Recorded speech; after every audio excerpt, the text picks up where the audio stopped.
இப்போ நம்ம எதை பற்றி பார்க்க போகிறோம் அப்படின்னா, கங்குவா ரிலீஸ் டேட் ட்ரெய்லர் அப்படின்னு ஒன்று விட்டானுங்க.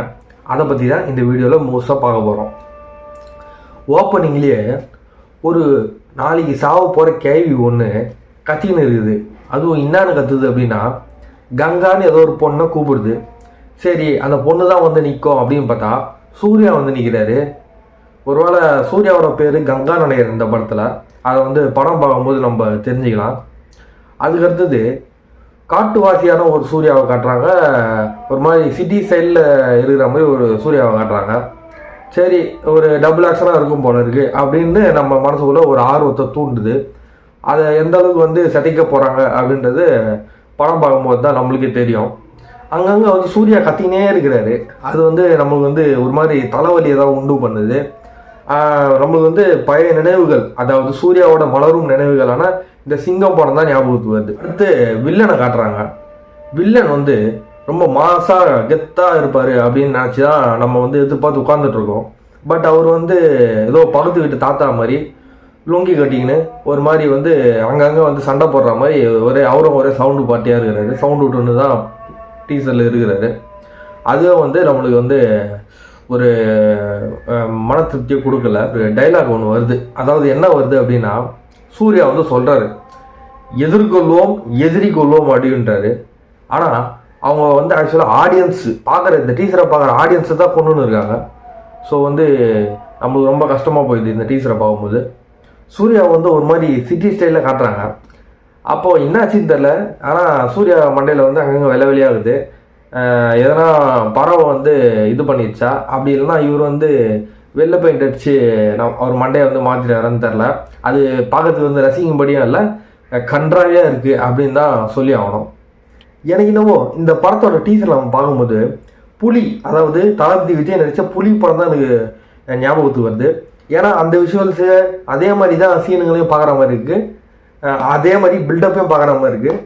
ஸோ அதே மாதிரி படத்தோட ரிசல்ட் இருக்குமான்னு நம்மளுக்கு இப்போது ஒரு சந்தேகம் வந்து ஏவுது. படத்தை வந்து பிரம்மாண்டமாக காட்டுறேன் அப்படின்னு இருக்காங்க. ஆனால் கடைசியில் ஃபுல்லாக ஒரே கிராஃபிக்ஸாக இருக்குது. இதை வந்து நம்ம வந்து பேசாமல் கார்ட்டூன் நெட்வொர்க் அந்த சேனல்லே வந்து ஒரு பொம்மை படத்தை வந்து அதாவது தெளிவாக வந்து பார்த்துடலாம். அதுக்கு இவ்வளோ செலவு பண்ணி இந்த அளவுக்கு ஒரு படத்தை எடுக்கிறாங்கன்னு தெரில. மூக்க வந்து கிராஃபிக்ஸாலேயே வந்து நிறைய பேர் இருக்காங்க. அது வந்து நம்மளுக்கு ரசிக்கும்படி இல்லை. டீசரில் கடைசி வரைக்கும் ஹீரோயின் ஒருத்தங்க இருந்தாங்க, அதாவது தீஷா பட்டானின்றவங்க வந்து ஹீரோயின். அவங்க வந்து இருந்தாங்கன்றது வந்து காட்டவே இல்லை. ஒருவேளை படத்தில் இருந்து அவங்க விலகிட்டாங்களா, படத்தோட ரிசல்ட்டு முன்னாடி தெரிஞ்சு விலகிட்டாங்களா அப்படின்றதுலாம் நம்மளுக்கு இன்னும் தெரியல. அதுவே வந்து நம்மளுக்கு ஒரு சந்தேகமாக போகுது. ஏன்னா வந்து இந்த படத்தை வந்து நார்த் சைட்லேருந்து முக்கியமாக தீஷா பட்டானியாக தான் வந்து நிறைய பேர் பார்க்குறதுக்கான வாய்ப்புகள் நிறைய இருக்குது. ஏன் சவுத் சைட்லேருந்தே பார்க்குறதுக்கு நிறைய வாய்ப்புகள் இருக்குது. ஏன் நான் பார்த்தாலே அதுக்காக தான் பார்க்குறேன்னு கூட வச்சுக்கோங்களேன். படத்தில் நடுவில் அங்கங்கே வந்து எல்லாத்துலேயும் அந்த கழுகை வந்து காட்டுறாங்க. பாவம், அந்த கழுகு வந்து அவ்வளோ சீனில் நடிச்சதுக்கப்புறம் இந்நேரத்துக்கு உயிரோடு இருக்கா இல்லையானே தெரியல நம்மளுக்கு. அதை வந்து முதல்ல செக் பண்ணிவிட்டு இந்த பீட்டா அமைப்பினருக்கு ஒரு கடுதாசி ஒன்று எழுதுகிறோம். முதல்ல டீசர் முழுக்க ஒரு கிரிஞ்சியா அப்படின்ற ஒரு விஷயத்தை எடுத்து வச்சுருக்காங்க.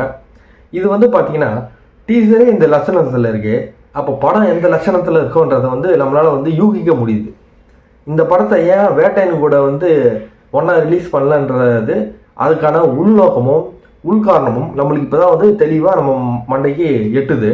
கடைசியில் சூர்யா வந்து நம்மளை வா அப்படின்னு கூப்பிட்றாரு. அவர் வந்து படத்துக்கு கூப்பிட்றாரா இல்லை சுடுகாட்டுக்கு கூப்பிட்றாரே தெரில. ஏன்னா அவர் கூப்பிட்றது ரொம்ப உக்ரமாக இருக்குது. அதுவும் வந்து படம் டீசர் போகிற லட்சணத்தை பார்த்தா நம்மளை வந்து சுடுகாட்டுக்கு கூப்பிட்ற மாதிரி தான் ஒரு ஃபீலிங் வந்து நம்மளுக்கு வருது. உஷாராக இருந்துக்கிறது மக்களுக்கு நல்லது. இந்த படத்தோட டைரக்டரை பற்றி நம்ம சொல்லியே ஆகணும். சிறுத்தை சிவா அவர்கள் ஒரு படத்துலையும் வெற்றி கொடுக்க மாட்டாரான்னு அவரோட ரசிகர்கள் மிகுந்த எதிர்பார்ப்போட பார்த்துட்டு இருக்காங்க. கண்டிப்பாக இந்த படத்தில் வந்து அவருக்கு ஒரு பிரம்மாண்டமான ஒரு கிராஃபிக்ஸ் நிறைந்த வெற்றி வந்து அவருக்கு கிடைக்கும் தான் நம்ம நினைக்கிறோம். மொத்தத்தில் நான் இதுக்கு முன்னாடி சொன்னதெல்லாம் வச்சு பார்க்கும்போது இந்த படம் நெருப்பு மாதிரி இருக்கும் அப்படின்றதையும் 2000 கோடி வசூலை தாராளமாக அடிக்கும்ன்றதையும் நம்ம உறுதியாக சொல்லலாம்.